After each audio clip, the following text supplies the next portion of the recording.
I've spent approximately 30 years in technology, 20 of those in consulting, and 10 of those in corporate leadership. I've been in all kinds of industries, government, healthcare, financial services, mining, oil and gas, pharmaceutical, telecommunications. A lot of that because I was in consulting for such a large part of my career. And so my exposure is pretty broad. I can't say that they're terribly deep in each of them, but I certainly have a lot of breadth in terms of the exposure to industries. My roles have included from early career would be very much in systems engineering, software engineering, systems implementation, and towards sort of the later half of my career, much more into tech strategy, digital transformation, enterprise architecture. So I've played the roles of chief architect, have been a CIO, CTO in the past, and have also been a digital product owner. So more as a general manager in those cases. There's been so many tech trends throughout my career. If I start to think about where we are today, maybe move backwards, AI certainly, super apps, social media messaging apps, digital was a very big deal. The internet of everything, smartphones, e-commerce, internet, back to, PCs and such. So, I've been privileged to live through also sort of the dot-com bubble and all of that. What's interesting to me in terms of trends is not so much of technology, but sort of how we as people respond to all of this. And Gartner has this thing called the hype cycle, and I love how I love its description. It says that it starts with sort of an innovation trigger, right? So something happens and it triggers that innovation, and then it goes into sort of this peak of inflated expectation. Like, today with AI, we maybe not today, but there was a period where people would just really start and be afraid that AI could do everything. This sort of super intelligence, or etc. And then at some point we just become disillusioned. Wait a minute, this wasn't what it was all promised to be. And then at some point, I think we really figure out the uses of these technologies, and we start to get better at using them and making them really help us be productive. And that's where we see sort of that slope of enlightenment and what Gartner calls the plateau of productivity. So throughout sort of my career and all the various trends that I've seen in technology, I find this model to be pretty consistently applicable.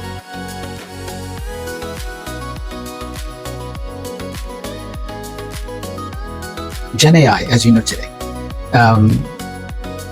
is really a progression of classic AI, if you will. And I think it'll be as consequential to humanity, maybe more than, say, the advent of the internet. That's a pretty big statement for me to make, I realize. But that's sort of the level of comparison. I think Gen AI together with AI is as consequential to the likes of the internet, the .com, smartphones, and the likes. As I mentioned, I'm old enough to have lived through sort of the .com bubble and to have really seen sort of how that trend impacted our lives and have changed our lives. Same way with smartphones and such. To me, as a longtime sort of tech strategist, I think it's really important for me to have hands-on experience and knowledge of the potential of Gen AI and AI. And I thought, what better way than to jump in with both feet and see where the rabbit hole goes.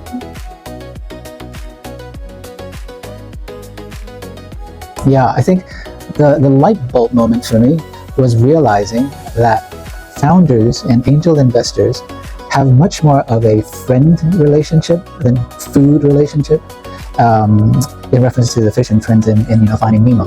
So, of course, there are exceptions to the rule, but I do think the rule is that angels are angels because they're more interested in the success of the founders.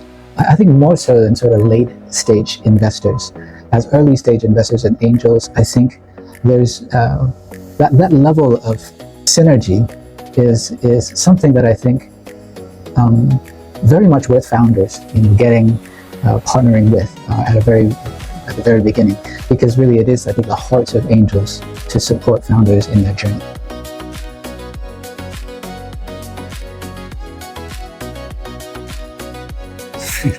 This is a great question because I started really quite unintentionally about 15 years ago.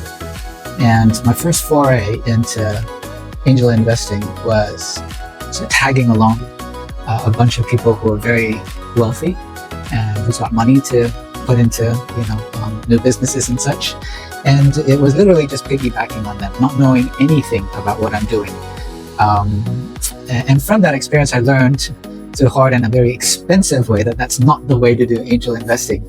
That lesson cost me as much as an Ivy League MBA, right? So it was no small matter.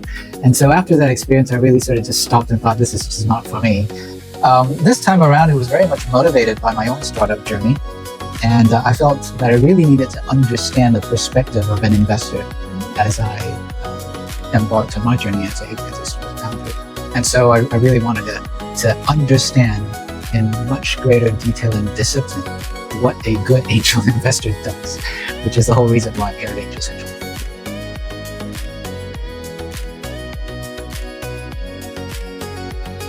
Yeah.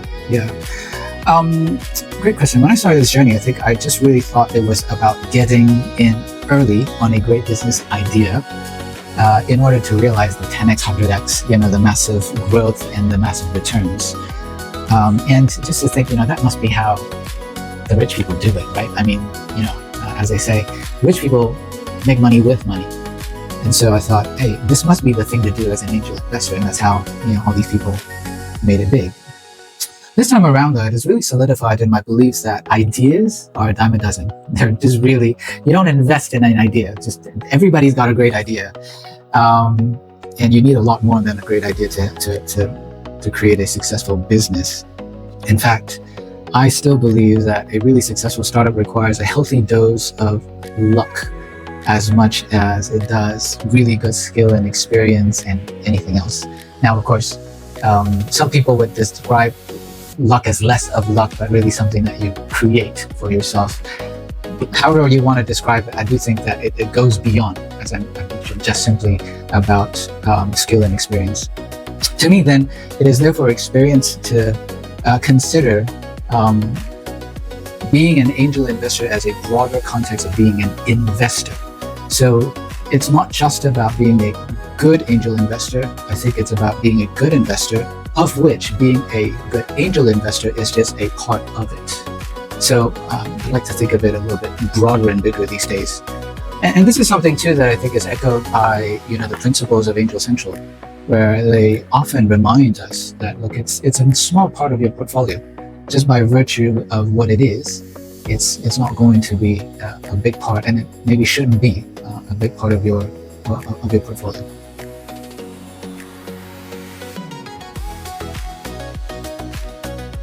Since getting back to angel investing, I've met a lot more investors and VCs and have come to learn that angel investments and or investing comes in many forms, shapes, and sizes.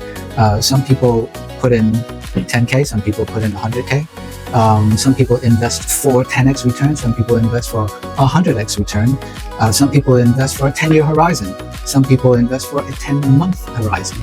So it is extremely different, and I think it really does depend on an individual's objectives, their risk tolerance, phase in life, etc. A lot of considerations. I think for me in particular, I'm more looking in opportunities that are tech-centric, tech-enabled, just because I think that's my background and I understand it a whole lot better. And preferably, I think my time horizon is really in sort of a 5-year time frame, looking for more of a 5 to 10x type of return. So not the super high and not the super low. So I think that's really where I'm most comfortable in.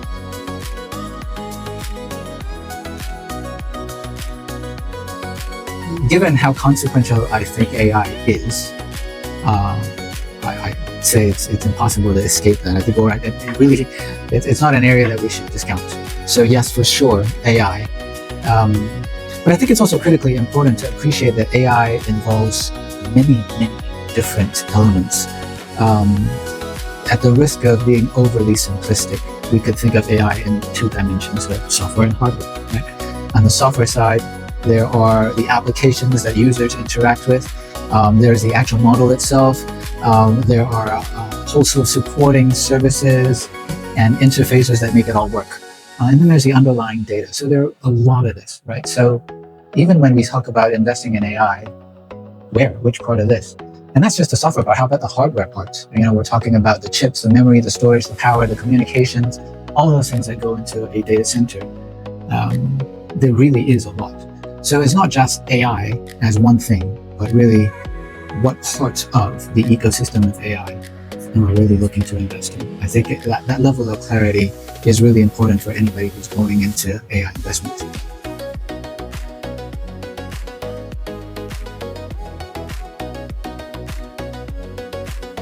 It's been an amazing journey. I've really appreciated what folks like Shining Fishing and Techmo have done to create this.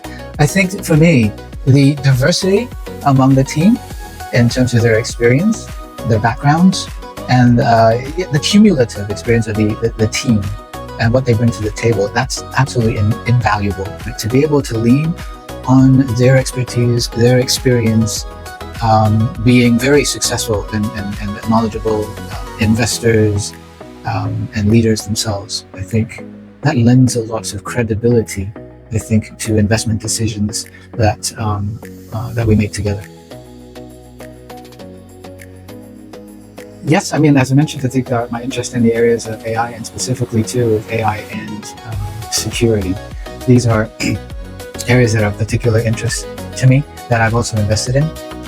There are others that I'm considering, and many others, but I'm being very careful too and deliberate about sticking to my investment hypothesis that I mentioned. It's not just about a particular company or a particular sector, or a particular industry, or a particular technology. I think the entire package has to fit my investment thesis in order for me to really proceed with it.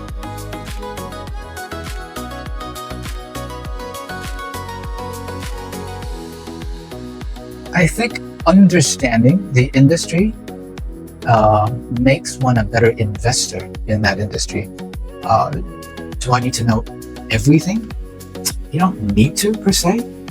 As I mentioned earlier, I think one of the value of being a part of ARC is you can lean on others who perhaps have that industry knowledge. But I think having the industry knowledge is only going to be helpful, because when you understand an industry, you understand its customers' behaviors, the stakeholders, the supply chains, perhaps, the regulatory framework in various jurisdictions, business practice norms, the challenges, the value chains, and therefore also the opportunities.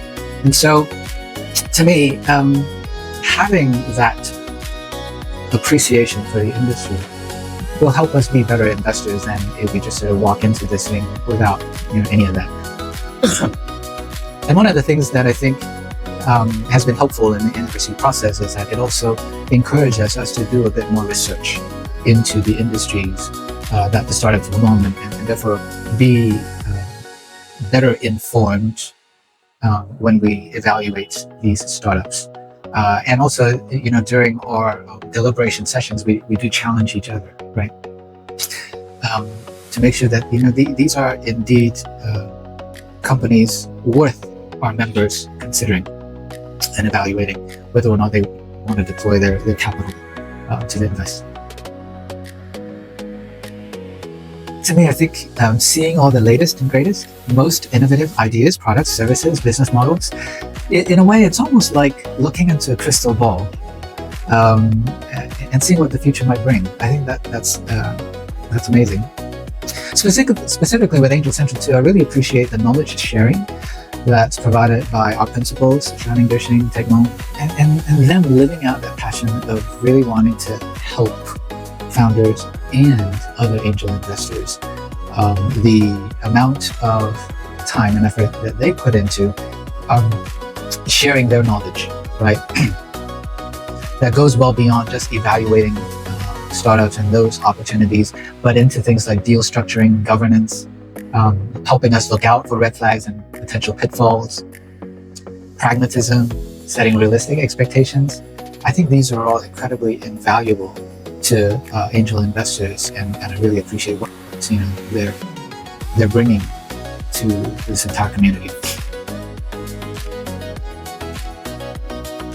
Just from my journey alone, I would highly recommend joining a community that doesn't just present opportunities, but help us grow as investors, as good angel investors. I think doing it with others who bring a diversity of knowledge and experience and perspectives, it helps set us up for success. Well, I mean, certainly LinkedIn is a good place. It's a public platform and one that everyone's on. So that makes it easy, and feel free to do so.